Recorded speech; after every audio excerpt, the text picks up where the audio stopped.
Today on The Grid, our topic is Open Question Day, but we've got a bunch of news and rumors as well. Our special in-studio guest today is Photoshop wizard and rock and bass player Mark Heaps. And of course, Kuna the Rocket Man, Real Man, Spaceman, Pizza Delivery Man, Can of Ham, quiet as a lamb. He's not Pebbles, he's Bam Bam. It's Erik Kuna is here.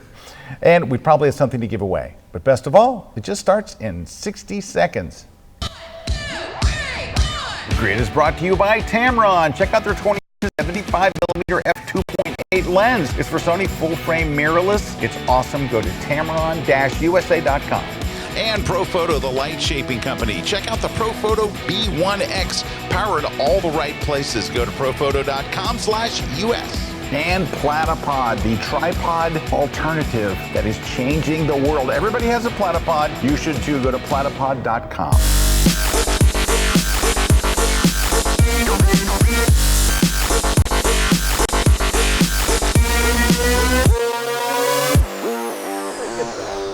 Well, hey everybody, welcome to another live episode of The Grid. I'm Scott Kelby. Erik's here.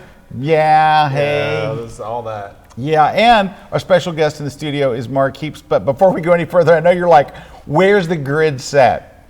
So here's the story. Well, it's the story we're going to tell you anyway. There's probably a better story. But so there's construction going on. During the construction, they cut a fiber optic line that carries our internet. So we could not broadcast live from our studio set. So we actually moved to our corporate offices where we are here. We're in the middle of a bunch of stuff. But Bunch of stuff. but we're kind of in the back of the room where we've got a stage. We have a stage back People here. are working over there. People are working over there. We have a quiet, stage be over quiet. here. So we're kind Delivery. of in the middle of it all. So I know the set looks a little funky, but it Look at all is. those books behind This us. looks cool though, doesn't it? I mean, all the books and everything. Yeah, You got your right. helmets back here. that. There's awards. I don't know. Oh, this is kind of cool. Anyway, but it's okay. There we Look go. at that. I like Dr. Evil up there. Oh, there's my editor. Hi, Oh, Kim. look at that. Peace. Anyway, we That was when you sold 1 million books. What was Yay. that? 1 million Way back books when. sold. yay, that was fun. Yeah.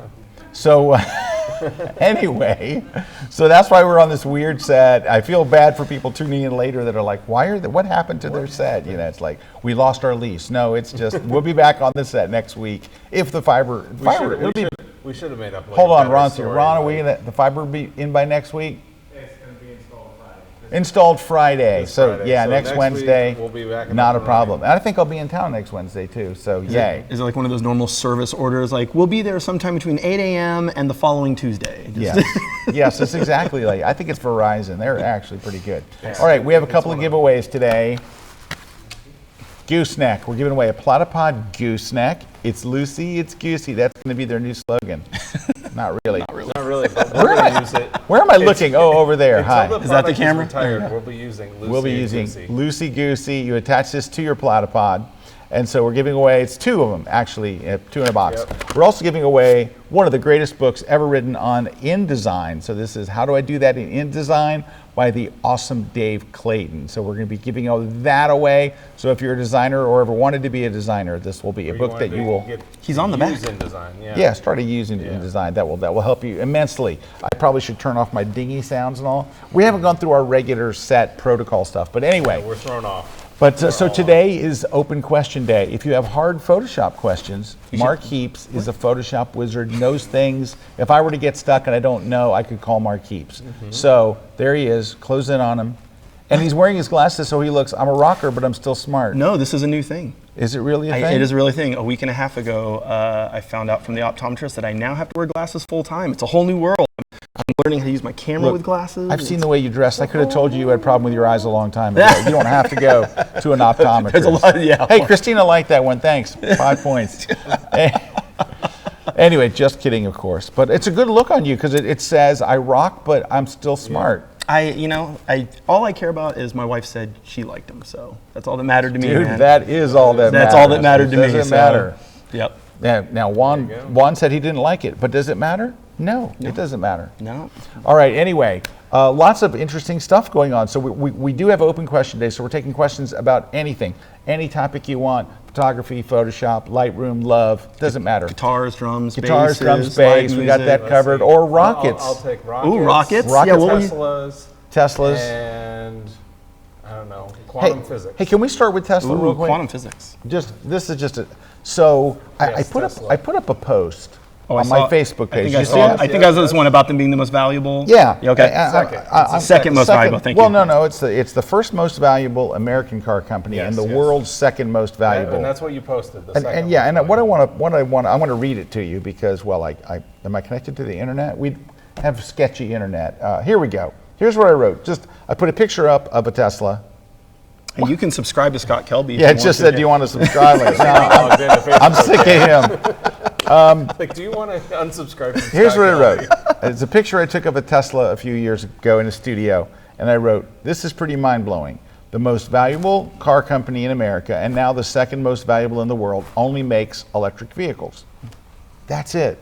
That's all I said. I didn't say, I like Tesla, I hate Tesla, I like you, I hate you. Nothing. Just an interesting bit of news, right? I saw that news, I'm like, that's incredible that it's that the number one most valuable American. Yeah, it's more of a market. And what I realize about social media is that triggers everyone Oh, yeah. to come in and tell you why it's not as good as you think it is, that that's not good news, and that it's really bad for everything. It's bad for the environment, it's bad for people, it's bad for Ford, it's bad for GM, it's bad for American jobs, even though they're made in America. It's just Fremont. bad for everything. And then And Reno. interspersed Yeah, between that's that are people going, I just ordered mine. Mine's on order. I can't wait. It's it's what very is it? polarizing, It's right? polarizing. Like, Well, we're living in that society, though. It's, know. it's the Nikon Canon, I left, know. right. But, you but know. look, for everybody, I'm not making a political statement here, but I'm just saying, anybody out there that is like, hey, look, we've got a serious warming, global warming thing, and you're driving an SUV, why wouldn't everybody want a car that has But zero you gotta emissions? understand that at that point they're going to start preaching to you about like the greenhouse emissions from the Yes. creating yes. the car. Okay, Mining- but mining wait, for the Wait a kids. minute. Yes. Stop.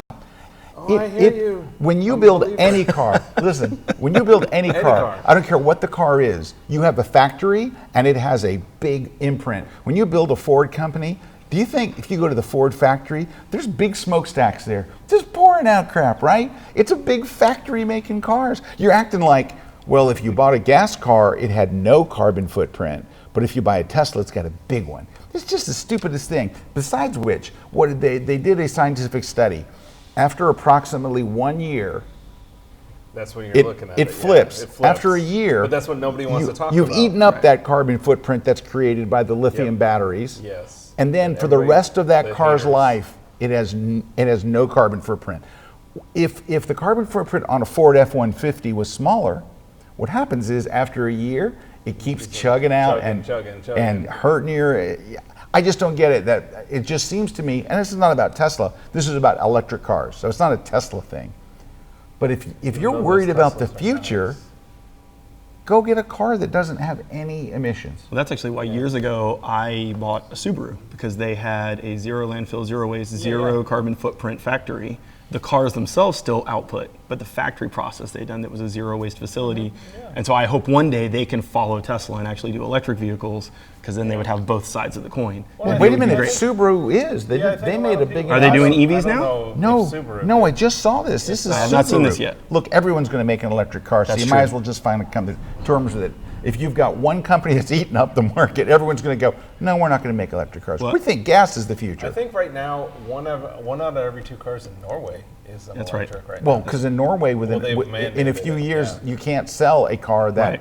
Yeah. can't sell a new car that is gas. But in that powered. same thing about I mean, being we're gonna get very polarized, controversial I know. here. Well, that Yeah, I same didn't thing mean about to go into polarized. this, but I remember doing a post right after they did the demo from Tesla of the Cybertruck, and I said, ugliest truck ever, by the way. and I said, love it. I said, love I it. dig the I love Cybertruck, it. Eric, I love Eric, it. Eric. Yes. I dig the Cybertruck, love and it. immediately all my designer friends said, that is terrible. It looks horrific. It looks bad. There was all this ugliness, and I was like, I dig it, man. And that's the cool thing is, it doesn't matter what you think.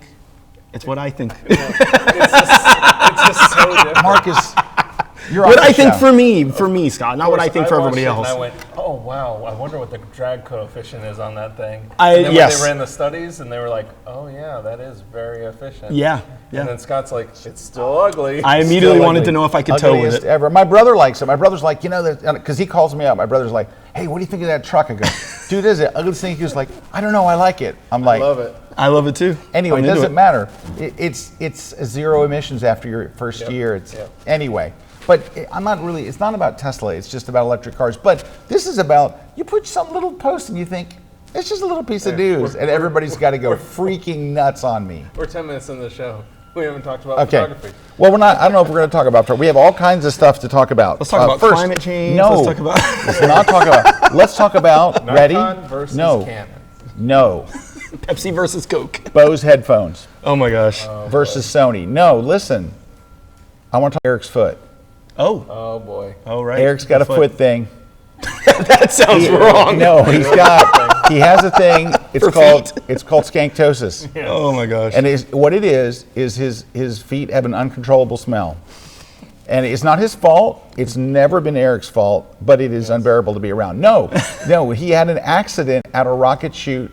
Oh, there's the boot. He's wearing a boot. Oh yeah. Oh, Show he's the boot. wearing a boot. All right, he had an accident at a rocket shoot. So the rocket was taking off, and some of the fire from the rocket hit his foot. Is that? Yeah, it exploded a bone. It exploded a bone. No, it's not that glamorous. Tell us about what We have happened. exploding bones. It was, what it was. Is I was taking stuff out of my car, and you're kind of getting set up, and I had a fluid video head, like a big video head. Big 'cause we were tripod doing head. Some tracking, and I took it out, and it just slipped, and the head went right on the top of my foot, and just one of those ended up, moments. like fracturing a bone. But I didn't know about it. Like I knew it was sore, it hurt, all that stuff, and it just kept on not getting better, and not getting better, and Okay, not getting better. So this poses a question. Is that the weirdest injury you've ever had on a shoot or going to a shoot? Probably. Yeah? Well, maybe. I mean, I've had weird stuff happen. Yeah, that Yeah. squirrel thing, that whole thing with the Yeah. squirrel What? crawling in his. I don't want to go into it. What about you, Scott? You ever had anything Yeah, weird? animal attacks, all this stuff. Yeah, I've had Yeah. animal attacks. Those are. But I was injured on a treadmill. I went to Photoshop World Working one out year isn't in a called an leg injury. cast. I had to be in like a little wheelchair thing. That was kind of funky, but I not during a shoot really. Oh no, I got knocked over by Aaron Rodgers. yes. I got hit. And I broke your equipment. Broke my equipment. Did not Oh, break wow. me, but yeah. So it was the NFC Championship game. Packers versus Bears. Whoever wins the game goes to the Super Bowl. And on the opening drive, Aaron Rodgers drives down the field. He rolls out to pass, no one's open, and decides, I'll just take it in. He starts running in. I'm in the end zone. I'm at the pylon. Ready for the shot? And I think, I'm down on my knees. He's not going to get to me. He's not going to make it here. Boom. I mean, it happened like that. I was on my butt, and I look over. I get up, and Aaron Rodgers is literally like from me to Kuna is Aaron Rodgers. And I look up, and I see my camera on the other side of Rodgers, upside down with the monopod broken off, like just cracked there. And I'm Oh, like, that's the worst. and this is the open, like it's a And then you had to 400 shoot millimeter. the whole game without Hand one? holding this 400. So what did I do? I was just sit and wait, and I'm like, this better That's be a good terrible. play. Okay. You're lifting your cannon. Oh yeah, it was bad. But anyway, I didn't get hurt, but it did destroy my images. Wow. Well, how about you, Mark? Anything? Oh man, I have had many ones. For a lot of people that may have trekked stuff online, I like to shoot abandoned buildings. I like to shoot abandoned spaces. The weirdest one that ever happened was I got invited to go shoot a series of abandoned buildings in Detroit, Michigan. And I went up there, and I went up the stairs of this house, and you would have swore it was a scene from Home Alone. There was a booby trap. And this beam came out of nowhere that was connected to a spring, and it hit me in the face and knocked me down a flight of stairs. And it turns out there Straight was up Home Alone style. straight up Home Alone style. There was a guy squatting in the house that was worried about anybody coming up into his space, and yeah, it was really, really crazy. So thankfully, when I fell down the stairs, we had 3 other guys there that were shooting with us. But yeah, it broke my nose. I ended up with like 2 black eyes Oh at the my shoot. gosh. That one was pretty intense. I've had a few others that weren't quite as intense as that. You know, Mark, if you'd had glasses back then, I think that might have you probably protected my would have eyes. seen. Well, you would have seen the booby trap. I would have and seen the then booby it trap in would have advance. protected your eyes as well. Yeah. That might have been smart. Might have been smart back then. That's horrible. That's a fascinating story. Yeah, my first shoot in Northern California, I found an abandoned truck in a field. I have this one up on my Flickr account. It's probably one of the most viewed pics. And it's this beautiful old rusty truck, and I got down low, set up for the shot. I was going to do this whole HDR thing, And then out of nowhere, I got knocked over by this horse that was trying to like jump up and down at me. And I've learned very Mark's got quickly. some. Yeah, I've had a lot. I've learned. You would have seen that horse coming, Mark. You know what You I only did? The had moment glasses. I got back from that trip, I immediately went out and I bought a 400 millimeter lens because I was like, I'm done jumping fences. Zoom will save your life. Good call. All right, so we're going to do some shout outs here real quick. Oh, yeah, we got some First people. off, we got to start off with Terry White. Hey, Yeah. Mr. Hi, Terry Terry. White. What's And going I on, love how Terry? he's got the Vulcan Yeah, he's symbol giving us there. the Vulcan Yes. symbol. Hi, Terry. Hey, Terry. That's Big rip. Yeah, and then we got Debbie saying looking forward to the show. Nina's tuning in from sunny Pennsylvania. We're going to get into the weather forecast. We got Riverside Ronnie. all the way from California. We got Karen saying, hey everyone, enjoying, she's from home. She's sick with a fever. Hope Aw. you get better. And happy birthday to Eric. myself. Happy birthday, Happy Eric. birthday, Eric. Yeah. And then Ben is saying, hey all, Ben and Brigitte here from the UK. Yeah, and Nottingham. Again, happy birthday. Yeah, thanks. Appreciate it. Yeah, There's my birthday. This came from his my wife his and my wife. daughter. Yeah. Yeah, sent me that today, chocolate so, puppies, Yeah. puppy You feel cookies. weird taking a bite of We it? got I feel Rich. very weird. Rich saying hi from Alaska. We got Lisa Wow. saying hi from Wisconsin. Gary from Arizona. Shelly from Chile, Florida. It's okay. Yeah, it's a little chilly. And then we've got, what's that one? David from Sweden. No, the one No. above it. Oh, Yarla Stoken? Yarly Stoken? Oh, Jarl. It would just be Jarl? Jarl. Jarl. Yeah, Jarl Jarl Stoken from from Norway. Norway. Hi, Jarl. Probably has an electric car. And Keep it going. Just keep it going. Find ways to keep I throwing got that. 70 comments on my Facebook page now, so just keep it going so Yeah. things get Terry crazy. jumped on that one too. Yeah, he did. he did jump on he jumped on. All right, we have He's some all questions. in. We got He's some all questions. He's all in. So Sandy says, I heard a rumor. This is good because we have some rumor topics. Yes. Okay. So Sandy says, I've heard a rumor that Canon is going to focus more on lenses for the R series. The R series is the mirrorless camera. Anyone heard anything else? So I have not heard that, but I would tell you this, Sandy. I'd I say have heard that's that all over almost the place. that's almost a lock. Yes. Here's why. Canon has every lens imaginable already for their non-mirrorless ones, right? They've got everything: 200s, 400s, 105s, 14s, 16s. I mean, they have the biggest collection of lenses I think of anybody. That's one of the strong points of Canon is that they have a huge selection of lenses. I would say that they're pretty much going to. I mean, not that you won't see another regular. What are the EF mount? Yeah, you or- won't see you'll see EF lenses. It's just you'll see more R. You're gonna I mean, see 'cause way more They Rs, need to make yeah. R lenses Right. to replace the EF lenses. But that's been Right. the trend with all of the Aren't F mirrorless lenses movement. Those are Nikons.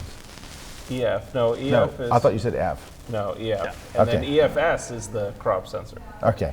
So anyway, yeah, Sandy, whether it's a rumor or not, I could say you can. It's gonna just- happen. You No, don't- but there's been a lot of rumors about that. Well, yeah, but floating it- around. but that's so it obvious. is- That's it like- is. Now there's also the rumor coming out that's saying they're not abandoning making EF lenses. No, I don't think they're gonna Which abandon. I would There's- agree that I don't think they're going to abandon Well- it. But you're going to see way more R lenses come out. well, yeah, than but you're going to see but- anything well, else. of course, because there are what not that they're- many R lenses. Well, but that goes to the rumors that they're going to be probably in the next year releasing probably 2 to 3 more R series cameras. Yeah, that's another That's big. another- That's yeah, a big that's a big rumor, one, and I too. believe And- that's and I probably believe right. that- I mean, there's rumors on a low end that could either be a crop sensor. Yeah, R, they were talking about a really know, inexpensive. yes, no, they were something- talking about a super inexpensive full frame. or a full frame, but then Low it being prosumer. in that like low range, like in the Rebel type. Yeah, like pricing, $600-700 kind of thing. 700. And then they're talking about that higher end one, bigger megapixels.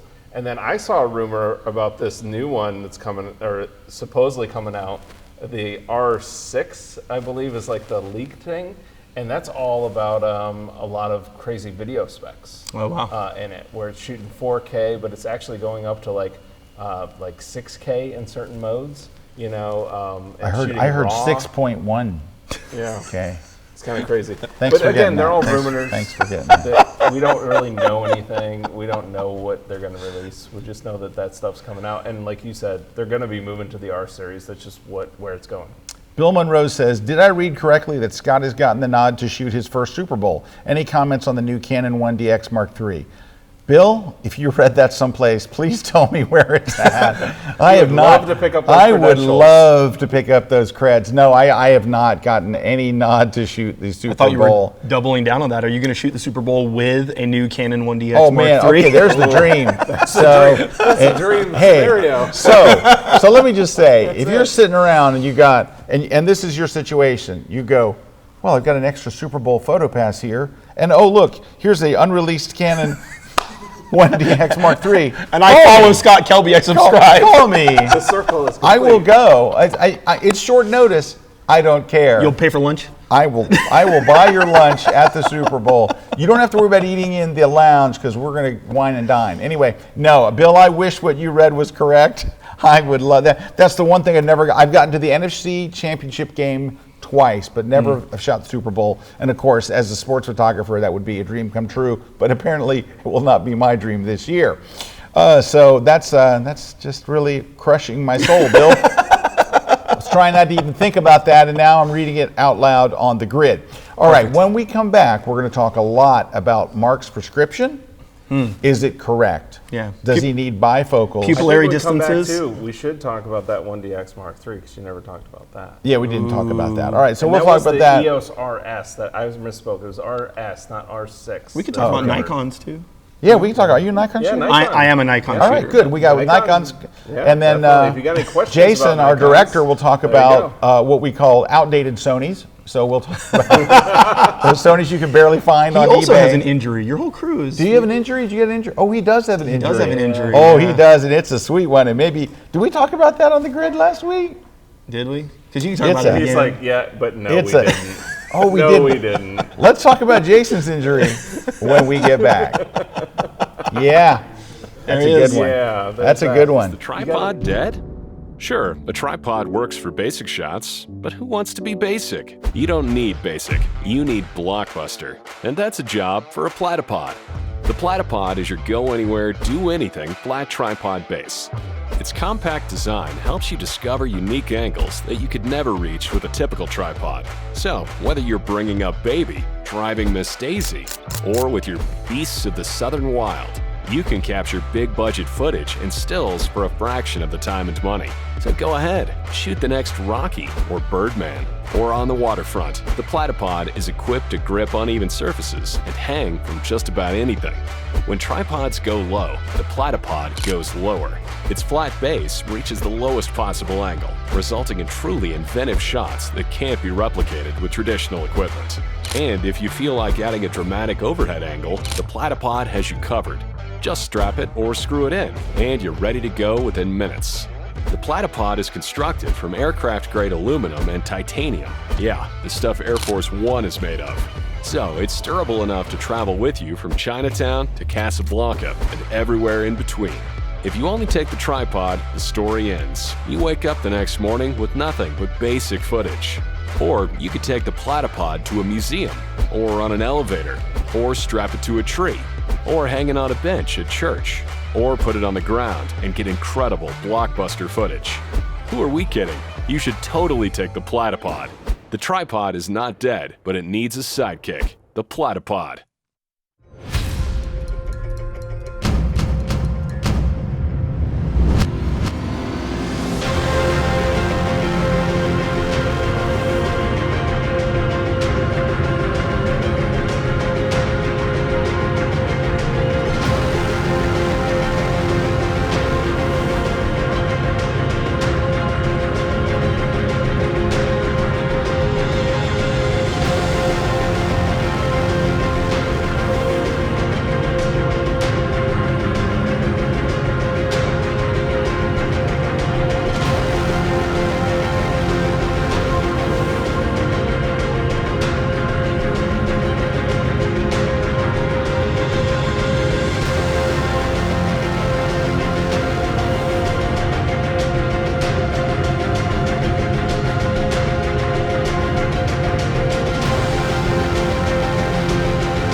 This segment of The Grid is brought to you by B&H Photo, the professional source since 1973.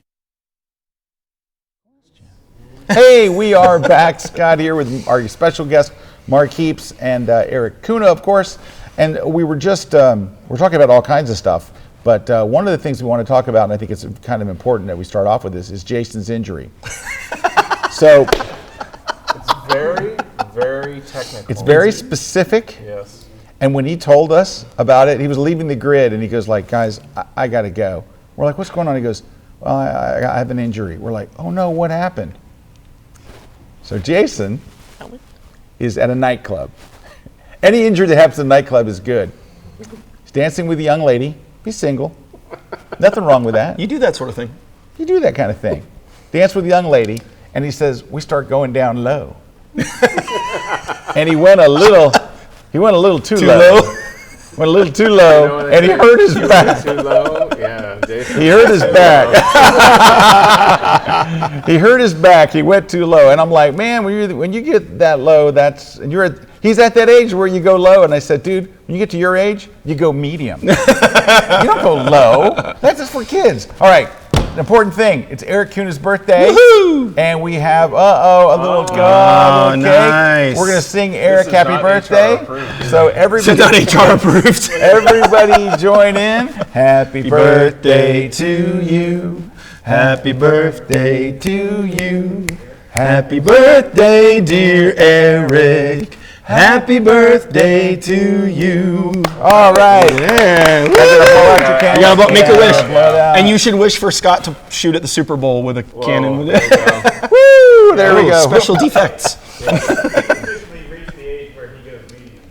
Yeah. So Erik actually hit the age where you go. Jason's at that age too. Jason's way past that age, but you just hit it. Did you hit it today? Is this the age where you? Yes, this is the So age. Erik now has to go medium. Yes. He can't go low But you didn't anymore. tell the best part of the story, because see, that's the thing was with Jason, he was kind of recovering from that, but he was.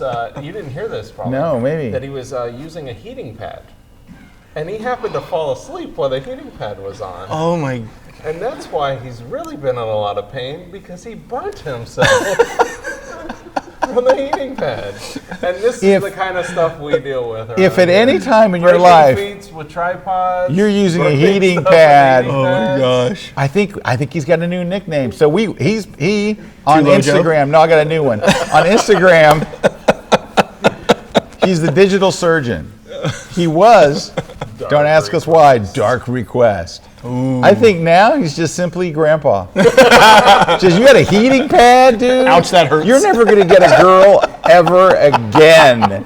You're gonna be, you need to look for Granny. You need to look for Granny. So He's you got can, his heating pad. You got, I got my essential heating pad. oils. We were commiserating, telling him I gotta ice my foot, and he's like, He's got I a gotta put the heating pad. on. Oh my Man, gosh. you guys are old. All right. Scott didn't do that when he got hit by Aaron. I'm just Hey, Aaron Rodgers, there's pictures You of took me. a solid hit. If you go to my blog and you search for Scott Kelby, Aaron Rodgers, and Monopod, you will find the pictures. And there, I just got hit, and I'm there, and I got a big smile on my face, and I'm shooting with a wide-angle camera. Click, click, click, click, click, click, click. Jason's like, my back, heating pad.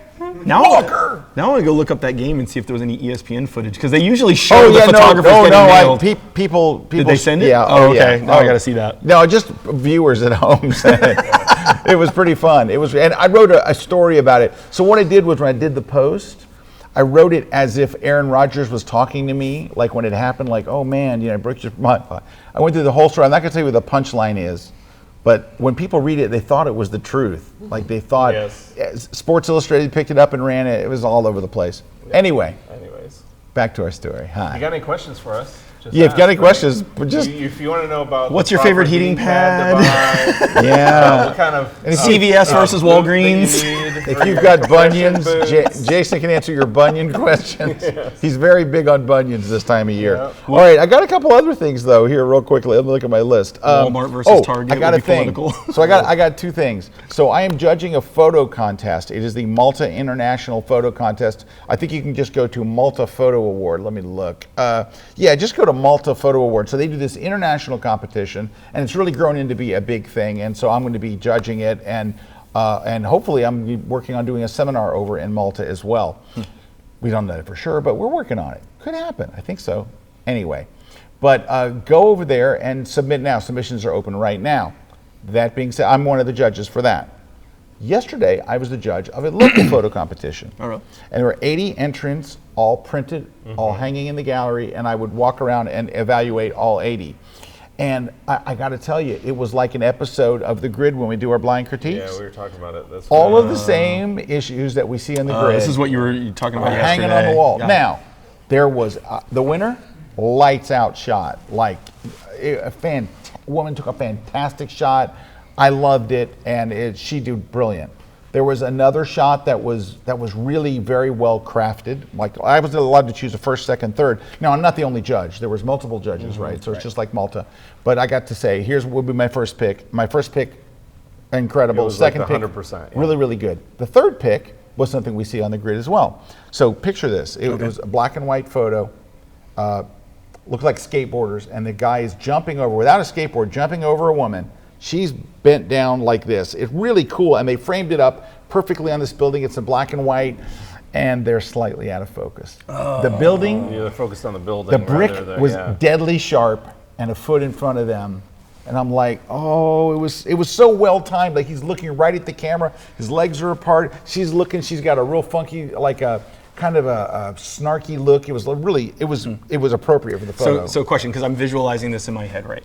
Do you think that was something they could have pre-focused because the jump was staged, or is it more of a street photography sort of moment where he saw this guy running, it was about to happen, No, and he it just looked went? staged. It looked staged. Yeah. No, but I don't take points away from that. Sure. They work to make the photo. I Yeah, think that's a absolutely. good thing. I mean, they put it together. Sure. But it's it was just and if you look at it when you walk up to it, I'm thinking, oh, cool, and then you get up close and you're like, oh no. Right. It's like it's just that little bit out of focus that just kind of. So when I Plays got with you. so this morning I got up and I wrote. I wanted the people that I chose to see my comments, and I wrote paragraphs for each one, which was not required, but I just thought That's nice. if you won, you would want to know why was this chosen, not just like this is best, this is second, the third. I thought I wanted to explain, the lighting and the composition, what made each one good, and I said this would have ranked higher if you had nailed the focus. And I said, but it's such a good shot that it still was one of my top picks from the competition. But it is interesting. Do you know what the number one thing I would say is? I saw crooked horizon lines. Crooked, come on, it's like such a basic thing. Now, you realize we're in Florida, the home of sunsets. So you saw like and 100 angled beaches? sunsets. Tons of, but the water couldn't stay in there. It was all going off the edge of the earth. I'm a flat earther. physics is a We're law. all flat earthers. And The there's water was just draining off the page. draining off the page, each one of them. Everybody's horizon line was crooked except for one. And unfortunately, the one that had the horizon line perfectly straight, their horizon line was dead in the middle of the picture. It's like, but outside of that, there were a lot of very good photographers in the competition. There were some people that you could tell were kind of new to it. But you know what it is? I was so happy to see 80 framed prints. Yeah, there is sure. nothing, like you can look at them all day long on the web, but I tell you, seeing prints in person, there's an impact that it has that you just can't get. I don't care how big your monitor is. It's just, it's really, really nice. But just the act of moving between each one. And interesting. So Jerry's asking a question, and this Yeah. kind of goes along those lines. What 5 suggestions would you make about photos submitted to compositions? Oh, So maybe that's- suggestions you'd make. Yeah. You know. So Jerry, here's what the first thing I would say is, if your image has to be about something. Like a lot of images, here's a tree, or they had a building, and it was just a shot of a building, like the Wikipedia shot. Like you'd walk up and go, "Here's the bank building." Click. You have to have some kind of an interesting subject. And unfortunately, a lot of the pictures that I see in all competitions and on the grid, they're just kind of, well, there's the lake. Yep, that's my cat. There that's a really, branch. literally was. That's my cat. So I was with one of the other judges, and the judge that I was with, and she was just the sweetest woman. She was awesome. She's originally from the UK. She's one of the judges, and she's an artist. So she's not a photographer per se, but she's an artist. And she would show me, like when I said, "Oh, I really like this," she's like, "That was my top pick." I mean, she and I were very much but she didn't know the technical reasons why a photo was good or bad. So I would walk around and show her. And I would say my number one thing is your image, somebody should look at it and go, ooh, or wow, or ooh. If someone just walks up and goes, oh, that's your cat, that's a building, you're not going to win a competition. That's depth of field. Right. You're not going to win. Right. But can I tell you Bokeh something? doesn't fix everything. Hey, I'm going to hook you up with something. So Jason, can you bring up a website? Make it gritty. No? I can bring up a website. All right. Let me have got a cable there? Give me a thing. All right. And give me just a minute to get it set up here. Because I'm going to bring up a website and I'm going to show you something. And I wrote about this guy on my blog yesterday and people were losing their mind. Not yet. Hold on, give it a second. It's just Try going up to preferences. I think I might know what you All right, mean. hold on. You could choose Go to display preferences okay, Erik thinks he knows. and go to that one. Change your resolution. Really? Yes. Not in that one. The other one. Oh, sorry. The other one. Yes. No, he's on the right one. Yeah. Yeah. Yeah, everything's good. Is this plugged in tight? Did it click? Huh? Oh, it did? Okay, this isn't plugged in correctly. You would normally not see this stuff, but we're just not very good. So Different studio. But I'm typing in his website. you mentioned something that I thought was actually worth commenting on as well. You talked about this lady that you were judging with, and she was not a photographer, but she was an artist. She kind of knew what she liked, but at the same time, she didn't really know the technical reasons as to why, right? I think there's something worth noting here that people often talk about these techniques as if they're exclusive to photography. And they're not. We're really talking about design thinking, right? Steve Jobs always promoted this idea of design thinking. Agencies like IDEO talk about design thinking.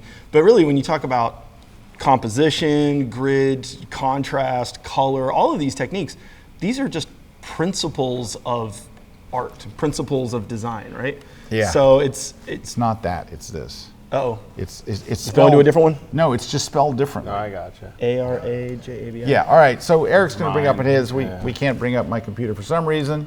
Do you see Erik's? Yeah. Okay, all right, great.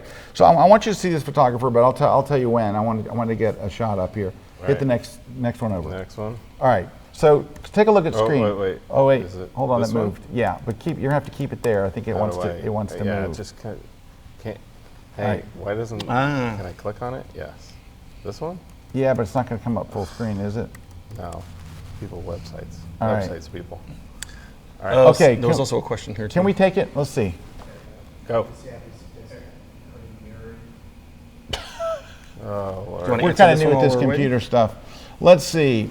Do you ding them more because so Dalton had a question, You see it? but do you ding them more because it was staged and slightly out of focus versus street photography slightly out of focus? So You know what? Out of focus just isn't great. It's Right. like when you look at the photo and you want to see sharp detail and it's not there, it is a technical thing. And there are other people that might not recognize it. I still picked it as one of my top 3. Sure. So it was number 3 instead of number 2. It still wouldn't have won. Yeah, I think. But it was number 3 because focus is a pretty big thing in photography. So tell me how you feel about this, because this is the way that I was always taught, and it's something I strongly believe in, not just with photography, but design and everything.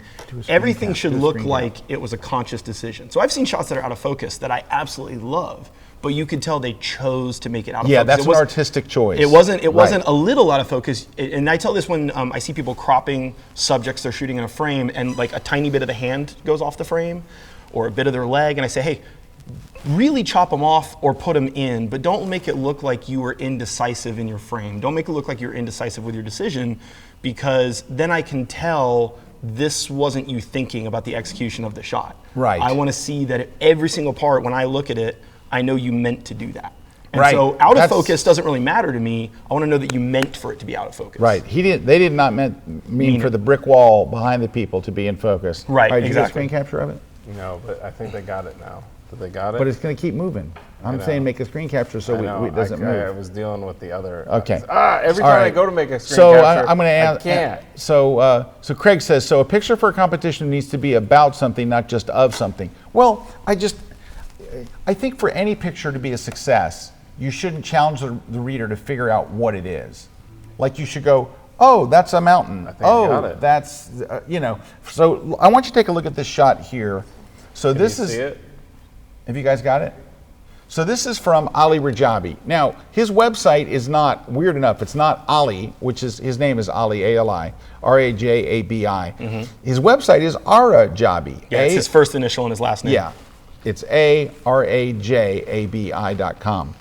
And he is a Hasselblad master. He is from Iran. When I met him in Dubai. No, I met him in Orlando. He came to Photoshop World years ago, and then I ran into him in Dubai at a photo competition, of course, and he became a Hasselblad master. And let me tell you what, when you see his images, like they are so artistic and so amazing, and just his control of light.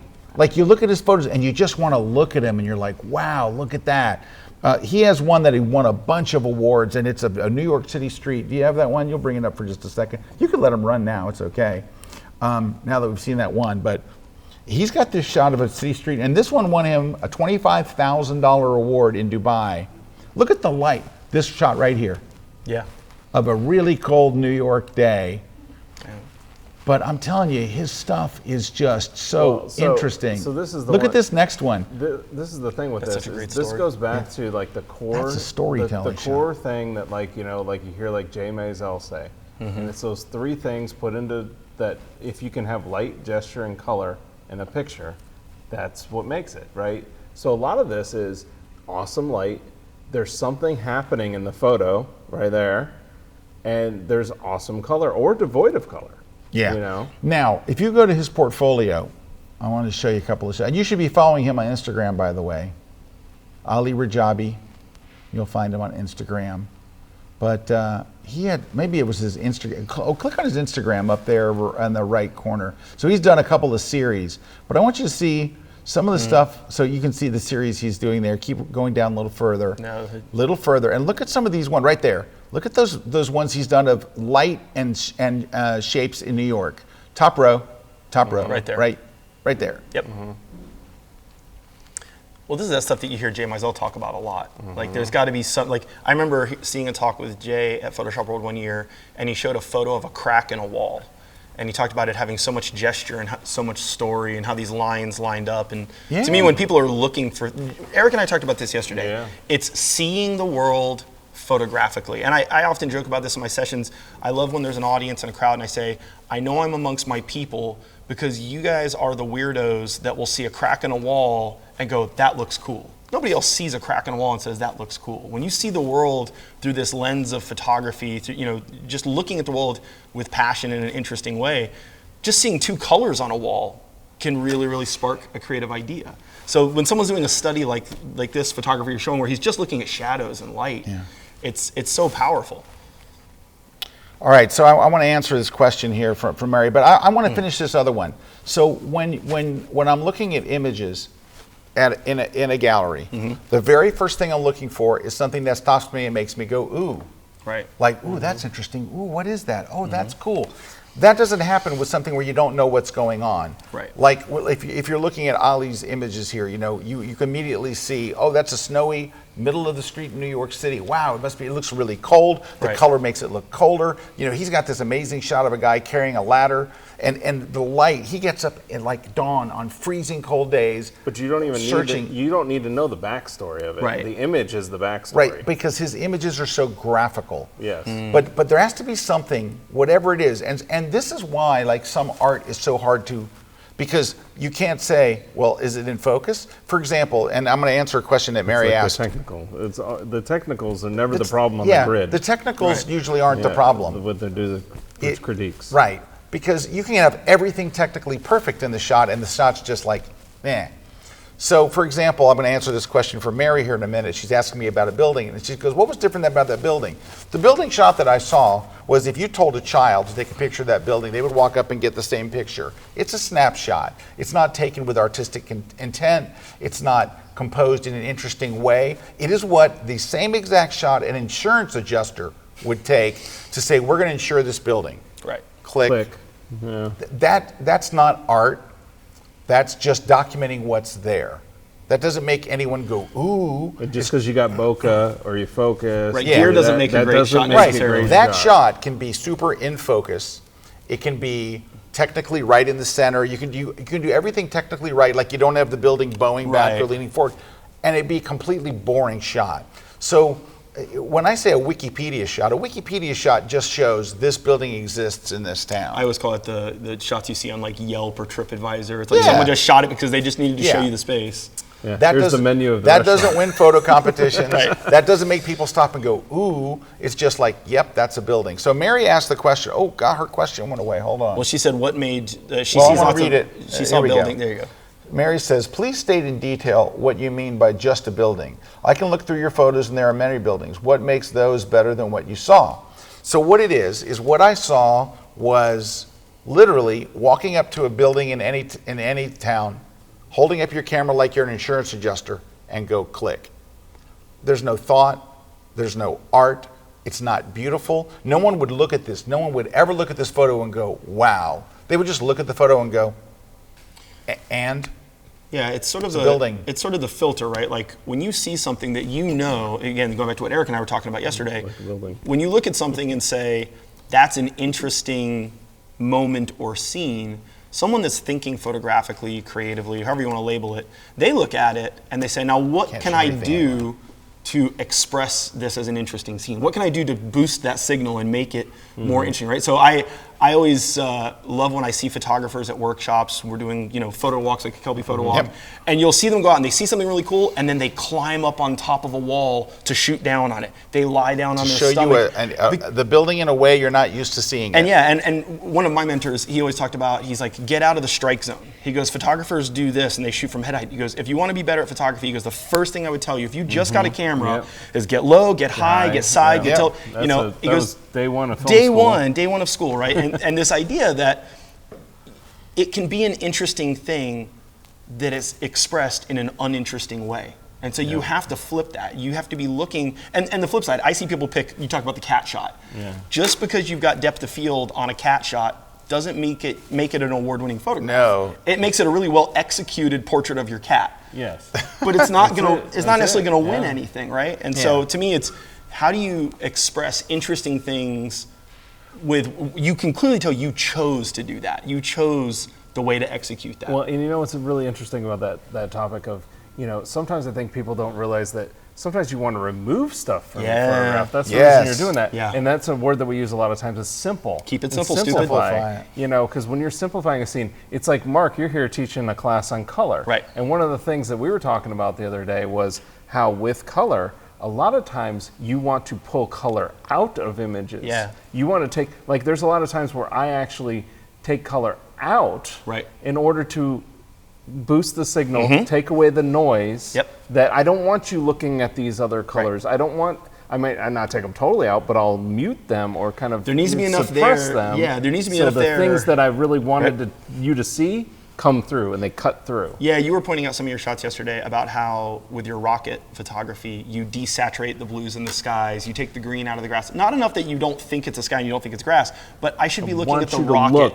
I should be looking at this energy and this orange You're leading glow. the eye through color. Right, that's exactly right. All right, I want to read you a comment. Not just saturation slider up. I plugged my course with that. I want to read you a comment from Scott Valentine when I shared Ollie's pictures. Oh. And Mary, I want you to listen. This is important. Scott said this of Ollie's work. He said, this, in all caps, this is what I had always hoped to find in street photography. No offense to the old masters, but pre-2000 street work never spoke to me despite its iconic status. Ollie's work, however, does. This is something I can identify with far beyond the technical. That means everything. That's really, at the end of the day, Mary, if you're not making pictures that make people go, wow, or ooh, where did you take that? That's so interesting. If people are saying that to your photos, that's what you enter in the contests. But if you're just documenting places, if you're shooting snapshots like an insurance adjuster would, and your family members are telling you it's a good shot, probably not good. Right. Yeah. So you have to go beyond that. And so this has to do with So, and I'm still talking to Mary here. So Mary, when you're framing up a shot, and it's not just a building, but anything, there is a particular angle to where it all just comes together and looks great, whether it's people, whether it's cats, and that's why you can see a picture of a cat that is freaking amazing, because there's an angle at which you can shoot that cat to where you just go, and you know who's a master of that? Kaylee Greer. So I was just with about her to say, dog photos. This is a great yeah. example of how someone took something they said, oh, what do you do? If you just said, I'm a dog photographer, they go, oh, so you just shoot pictures of dogs? And they think of what they've seen on their phone, their Snapchats, and then you see her stuff. And you're like, that is an amazing way to execute. And then she did this for a couple of years, always impressed by her work. And then you start thinking, okay, a couple of years of seeing this, how do you reinvent yourself, right? And Joel Grimes talks about this, other people talk about this. Mm-hmm. And then all of a sudden I started seeing her take shots where she's using the water dome and she's shooting half in the water with the dogs in the, she's like, hey, we're taking dogs now and we're putting them in lakes. And we're shooting half underwater and half above water, and it still looks like her work, but it's a decision to execute in that way. Yeah. God, Mark, that was very well said. Sorry. You can come back again. All right, so Hey, we got to take a break though. All right, but I want to wrap this up. Again, we won't talk about to Mary anymore. But so Mary, did we answer your question? We're going to get to him next. But Mary, so listen, there is a certain way, a certain angle, a certain composition for everything that makes it look awesome. Your job as a photographer is not to walk up and go click.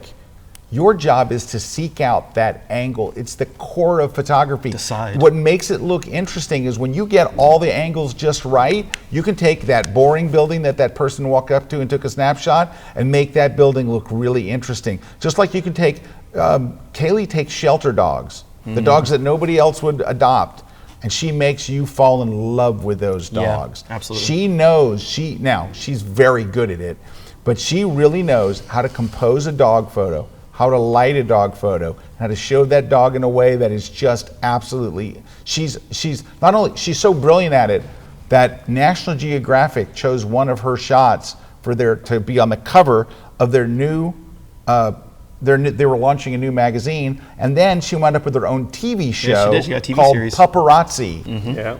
That Great is show. all because she understands how important composition and light is. She can make any dog look awesome. If you can make any building look awesome, then you're going to win competitions, and there is a difference. And if you really think about that, that's what Mark was saying, a portrait of a dog or a portrait of a person, too. I mean, it's a portrait of a person. It can be kind of in that snapshot-y kind of area. Oh, yeah. But that's where you say, people will say, oh, I live here. My town's not beautiful. I can never take a beautiful shot. It's like, that's where you're missing it. Anywhere, there's beauty in everything. So you just got to find that beauty, capture that beauty, and then when you're in those more beautiful spots, you're going to make a better picture because you're going to see photographically. But you know what that has to do with you being excited as a photographer? I was just going to say that. Someone asked me on a true. panel recently, they're like, what do you think the secret to all of this is? And I said, be passionate. Keely doesn't see a way to make a dog look awesome. She sees all dogs as awesome. Yeah, she loves dogs. And I think being a passionate person is a big part of this. It's like, how do you find every day a way to be excited and find purpose in anything that you're doing, right? Right, but this is precisely why people don't want to shoot in their hometown. Right. I've driven by that building every single day. I never thought it was interesting. Now, take that same building and sneak it into another town you've never been to, and you're like, ooh, that looks amazing. I can't wait to go shoot that building. Isn't that interesting? You're just used to it, and so it's hard to find that passion. But you know what it's not hard to find? Break time. We are so far past break time that we've already eaten all of Erik's cake. Yeah. When we come back, we got more stuff to talk Jason's gotta about. take some We got more medicine. questions Needs a coming break. in, and all that. So we're going to talk about all that in just a few minutes. Don't go away. Blah blah blah.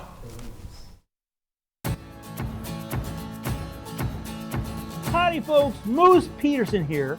I want to invite you on my journey, The Science of Wildlife Photography, my brand new class that's going to help you marvelous wildlife photographers really step up your game and hopefully infect the rest of you to come up and get involved in wildlife photography. I've got a ton of information I'm going to share with you. Things like, how do you get close physically? how you think about backgrounds, how you tell stories, how you sit there and use everything you learned before you get in the field to make the most of that time with that critter, to make the most important, great one photograph that will reach out, grab people's heartstrings, tell a story, make a difference for our wild heritage. So come along and join me on this great class, exclusively here on Kelby One.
This segment of The Grid is brought to you by Canon.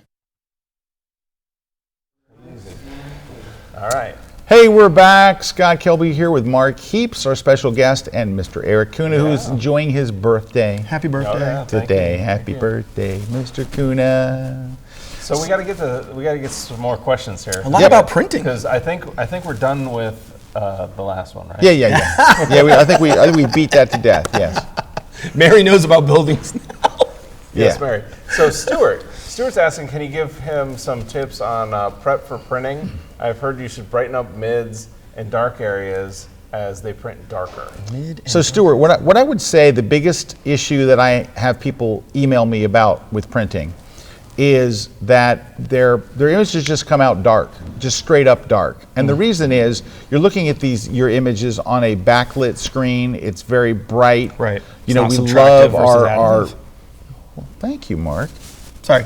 I swear he a always nerd. has the right word. It's subtractive rather than additive. Sorry. So, but for regular people, it's dark. Translation, it's dark. When you go from a bright backlit screen to paper, you don't. It's not backlit anymore, and it's dark. And I would say, on average, it's about 20% darker. So you had it looking just right on screen. What you're hoping comes out of your printer is. But here's what the trick is. I can't show you because we can't get my computer to work. But if I would show you in Lightroom, they created something to fix this, and it works brilliantly well. If you go to the print module, you go to the print job. At the bottom there, to the print job. At the bottom there is a print adjustment slider, and it's a brightness slider. But let me tell you why this is so great. So you're going to increase it. Let's just go, 20. It does not change your photo. It changes the print. Oh, It doesn't actually change it doesn't make your photo brighter. It makes your print brighter.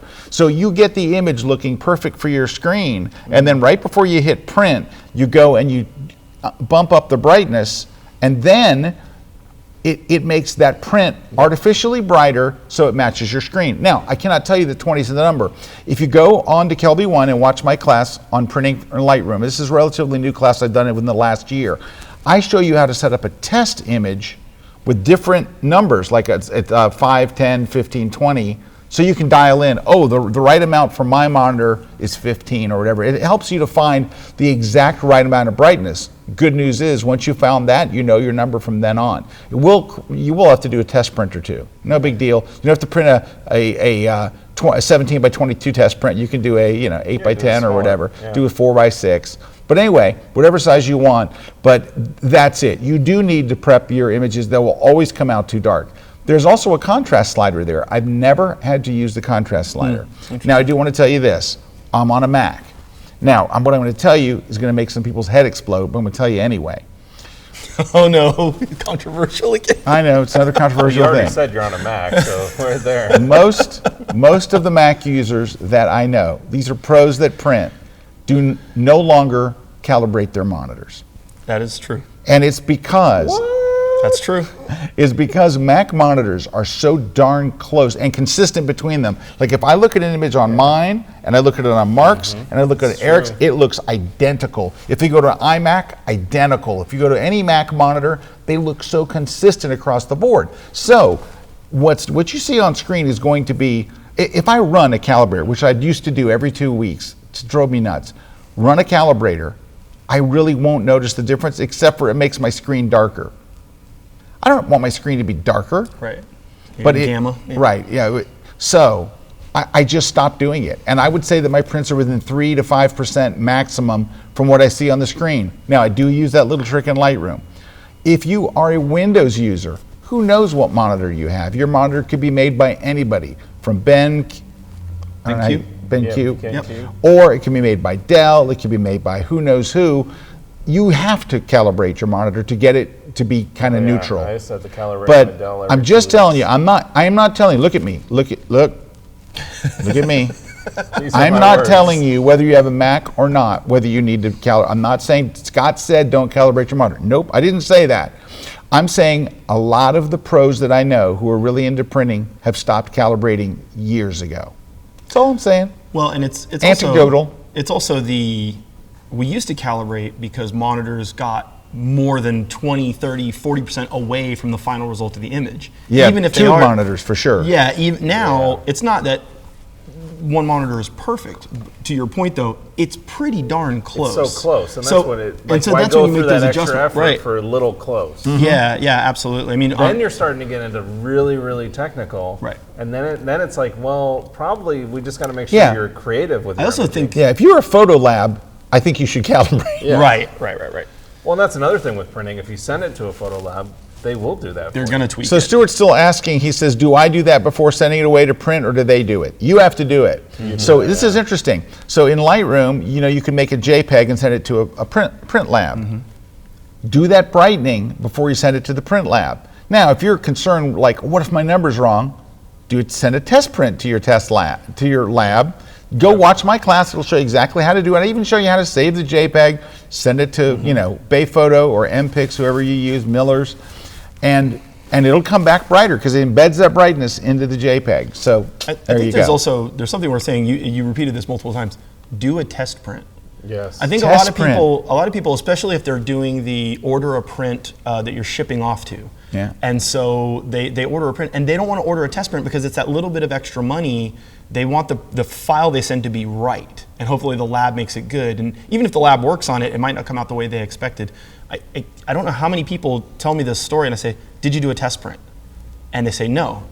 And I always, if I have something that I'm really invested in and I want to do a big print for a client or my house or our studio or wherever, I take an area that I find the most challenging of the photo, most colors, most shadows, whatever. I crop to that and I order a tiny little 4x5 print of it, right? If I'm trying to save money, I crop to that and I order it because it's like $2. Yeah. And I get that print and It's I go, $2. look, if that $2, I want my $2. If you get that back and you're happy with that, order your print. Yeah. But so much of the time I hear people say, well, I didn't want to do a test print, or I did a test print at home and then I ordered it somewhere else. Oh, that doesn't work. That And doesn't- don't soft proof. Yeah. Do not, if you think you're getting a real live thing with soft proof means I'm broke. Softproof is I don't have the guessing. $2 for a test. Freaking do it. Do you want to know what the print's going to look like? Do a test print. Quit trying to cheat the system. Yeah, I was lucky enough that I think it was a rep from MPix at Photoshop World one year. I asked him about printing, and he says, you could send us a bunch of images, 10 images, whatever. And he says, and just let us know that you want samples and we'll crop them for you. And he basically like gave me this guidance, and now I use that wherever I order prints. Yeah. Awesome. Oh, also, can I tell you something? This is going to sound maybe, let's say that you're not 100% on your color correction. You're like, I'm not sure this color's right. When you send your images to I'll talk to MPix, for example. MPix, if you send your images there, there's a checkbox that says don't color correct. Mm-hmm. I turn that off. Mm-hmm. Here's why. Yep. MPix, I've been in the room. They have a room with rows of color professionals. Mm-hmm. They sit there with a calibrated monitor. They have Pressing 3 fingers. No, they're not in Photoshop. Oh, red, green, and blue on a slider. Oh, wow. And proprietary software comes up. Your image comes in front of them, and they're like this. Done. Yeah. They are so toned to see whether there's a red cast, a green cast, a blue cast, or whatever. Now, if I've done like cinematic color grading or something, do not color correct. Yeah. If I put a look to it, do not color correct. But if I just want to make sure and they do a great job, your picture may come in front of them, they go, nope, looks good, move on. Yep. But if they see a problem, don't you want them to fix it? Well, and again, it goes back to test this. Like, print out some small ones. I mean, the 4x6s, they're cheap. They're super cheap. Yeah, I Super mean, just test Super this cheap. stuff out. Yep. Like, just keep on testing it out until you figure it out. It'll be way cheaper, and that's where I saves don't you in the long I don't run. even have a printer anymore because it's like I just send it off to a lab. Yeah, You know? I would. I know this gets technical, but in regards to the soft printing thing, I don't know how many people realize they can call a print house and actually say, "Do you have the color profile, the calibration profile for your printer, so that I can install it and I want to proof it here?" Not because soft proofing is the greatest thing to do. It's not, but I want to be close. And so when you do proof setups and you're actually checking, a lot of times those profiles are based on paper. I see people using profiles, and I'll go into their studio and they go, "Hey, you have a profile for gloss paper, and you just ordered these prints on this weird matte cotton, this linen fine art, thing, whatever it is." Yeah. And they're like, "Yeah, the colors don't look right." Well, of course, because how you were adjusting wasn't respecting the gamut and the profile of that. So I definitely say, it's not enough to go, I just left it in ProPhoto RGB and I expected to nail it. I mean, this is very technical You know what stuff. though, Mark? Can I say this? And I mean this all with sincerity. I don't remember you using this many big words before you got those glasses. You're using a gamma. You're using a lot of words that It's my Superman that are scaring me. All right, we're going to have to cut away for just a minute. I did want to just mention real quickly, I'm going to be in 4 cities with my seminar tour. One of them's coming up here pretty quick. So I'm going to be in Houston, San Diego, Los Angeles, and Phoenix, Arizona. I think the next 2 are San Diego and Phoenix. They're coming up in early February, I think like second week of February or something. like I would 12, 13. love to have you come out. For these seminars, we already have hundreds of photographers already signed up. Come out and spend the day with me. It's $99. It is completely a 100% guaranteed, not just if you don't like the day, but if it's not the best photography seminar you've ever been to at any price in your entire life, period, we'll give you 100% of your ticket money back. So that is, go to Kelby1Live, Live.com, and you can get your tickets and more information. What I'm teaching, it's the ultimate photography crash course coming to a city near you if you live in Houston, LA, Phoenix, or San Diego. Or more cities coming. More cities coming, but those are the next 4 coming up in February and in March. So I hope to see you out there someplace. When we come back, we've got more questions. We've got some topics we haven't covered yet. Some of them are naughty, so stick around. We also have giveaways, prizes, stuff too. Don't go away.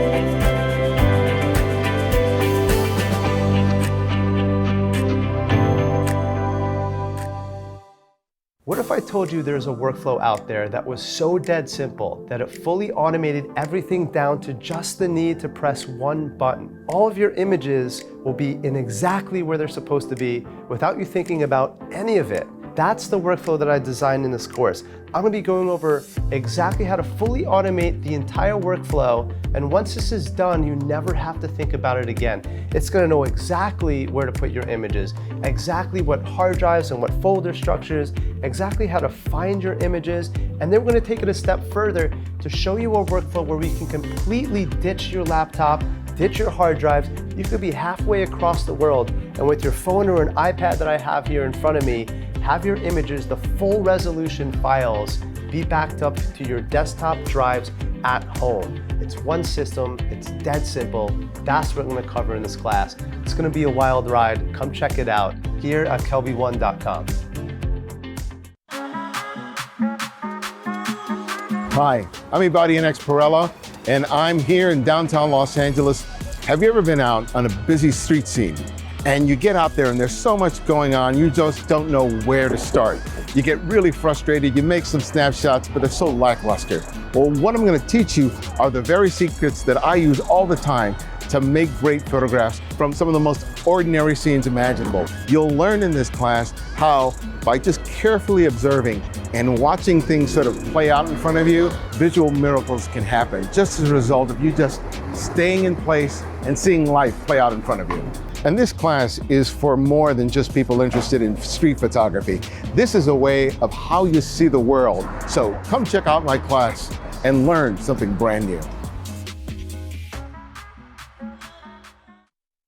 This segment of The Grid is brought to you by Platypod, the world's most compact tripod base. Oh, hey, hi, hey, hey. Hey, we're back. What time is it? Oh, gosh, we're already over. We're way over. Wow. Already. Okay, well, we don't have much time left. We're just going to give some stuff away and all. Hey, I wanted to mention something. What we said we were going to talk about when we got back? I said something. You really liked shooting buildings? Oh, yes, that was it. The giveaway. We were just talking about the Platy Ball. Two weeks ago, guys from Platypod were on here. They launched this revolutionary ball head that is basically an upside down ball head with all kinds of advantages. They were hoping to raise $18,000. That was the idea. If we could learn $18,000, or we could raise $18,000 on Kickstarter, they would make the ball head. It's 2 weeks later. So far, they've raised $321,000. They've got 1,200 backers. It's amazing. So anyway, congratulations to Larry T. He's a great guy, and the people at Platypod. And they still got 45 days to go. They still got 45 days to go. It's going to be amazing. I love the design of that thing. It looks like, when you see it up close, I got to see it before they were releasing it, and when you see it up close, it literally feels like you're looking at an old Cadillac tail fin. There's just all that sleek elegance to it. It's so cool. Sleek. It's that little triangle that's embedded. Yeah, right. It does have a Cadillac. The paint job. Did you see the? Yeah, the red one's the one he gave you to look at. Okay, but I like the gray one. Like it doesn't matter. You get the one you like. But anyway, just congratulations to them. They were nice enough to let us help them launch it here on the Grid.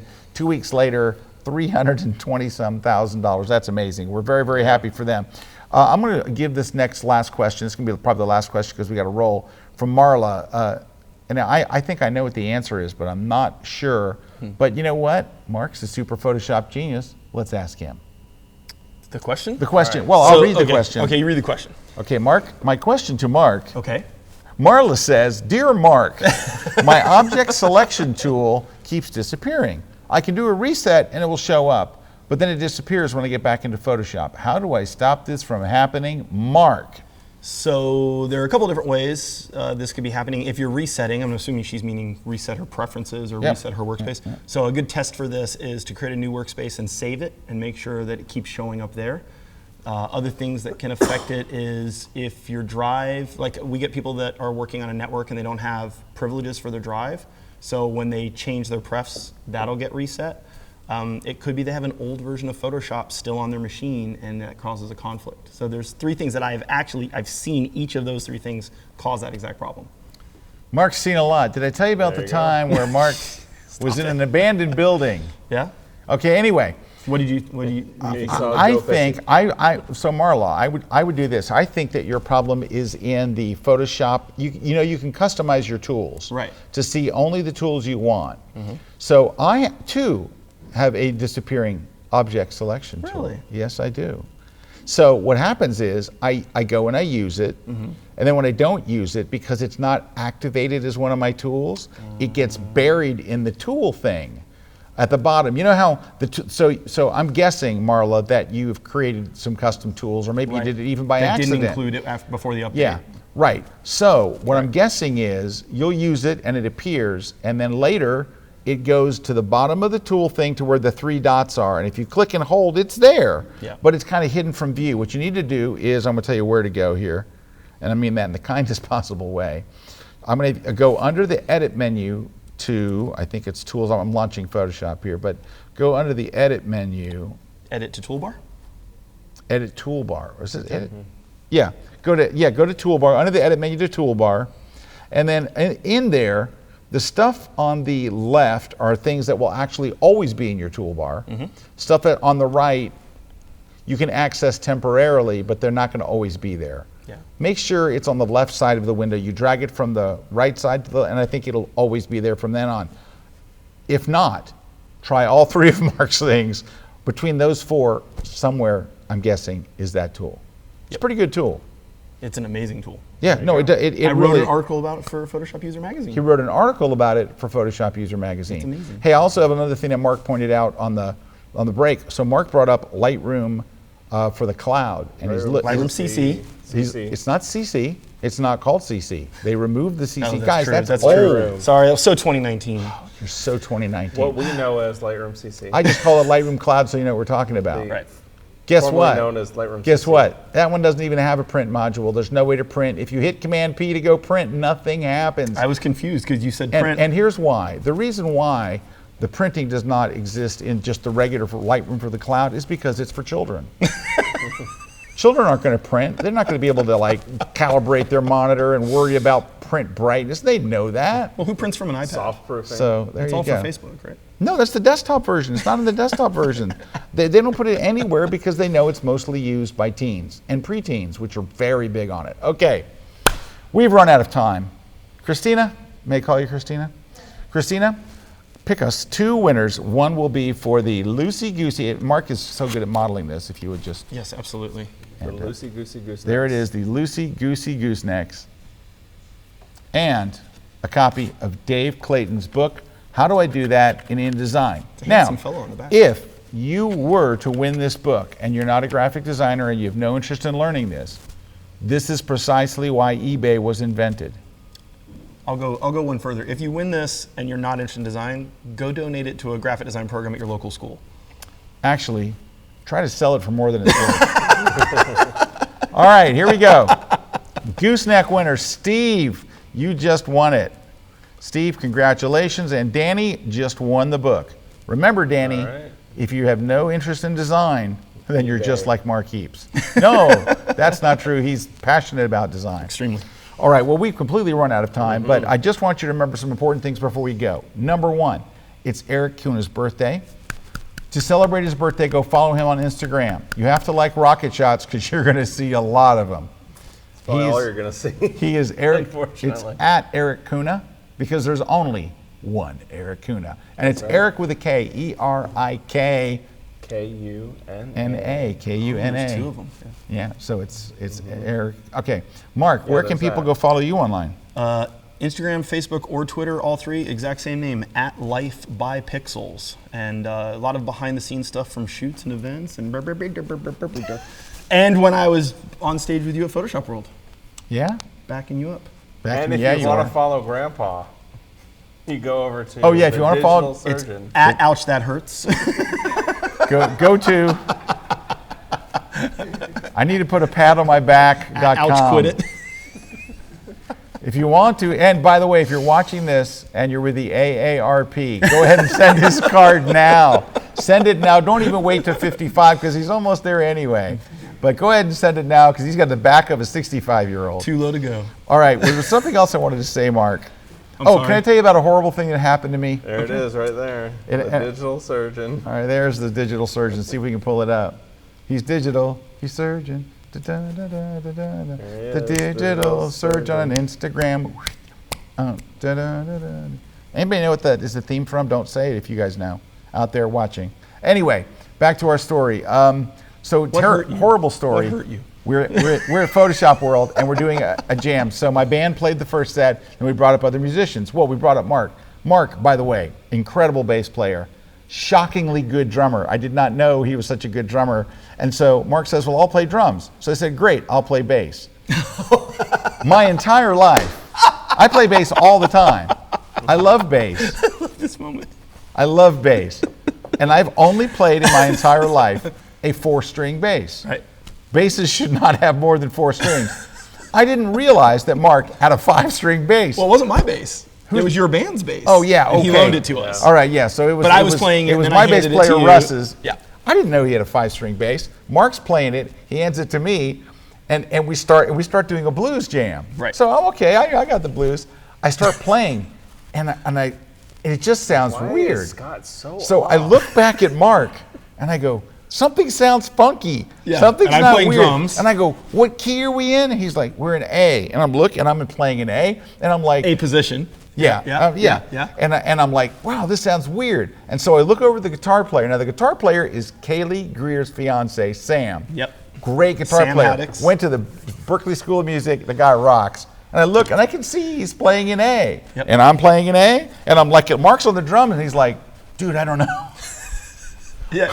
I don't realize there's 5 strings. So I'm basically, I'm not playing the wrong note because I'm playing like what, a fifth You were away. playing the right position on a string you didn't expect to be there. I did not expect that string to be there, and I'm looking down, and it doesn't sound like I'm like if you play a wrong note on bass, you start going up and down like where's the right note? Yeah. It just sounds like a fifth away or a third away. A fifth away, yep. It was a fifth away. Yep. So it doesn't. For those of you who are playing music, you go, yeah, that's jazz. But we weren't playing jazz. We were playing the blues like dun dun dun dun dun. Yep. You know, my baby left me, and I'm going dun dun dun dun. I mean, it's just really bad. It's like, whoa, no, the blues was like it was.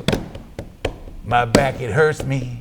My building is boring. I went too low on the dance floor. Anyway, all of a sudden it hits me. Somebody goes, it's a Burn 5-string myself with a bass. pad. And then I look and I count the strings. How embarrassing. I'm standing on stage, like 800 people out there, and I'm counting the strings. Now, out there is some other bass player going, man, Scott is really laying into the jazz. They're like, man, I would have never thought to go to that on this chord progression. They're thinking, because I look like I know what I'm doing. I'm going you're so up. hip. Because I'm so, thank you. You got it, Daddy-O. Yeah, Daddy-O.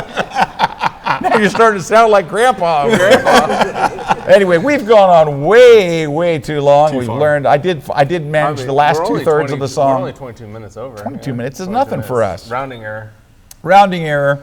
Anyway, make sure you order your Tesla, and only Tesla brand, just kidding. We know where to find you. We know where to find the digital surgeon. What about _ Juan Alfonso? You got to find, where did Juan go? Where's Juan?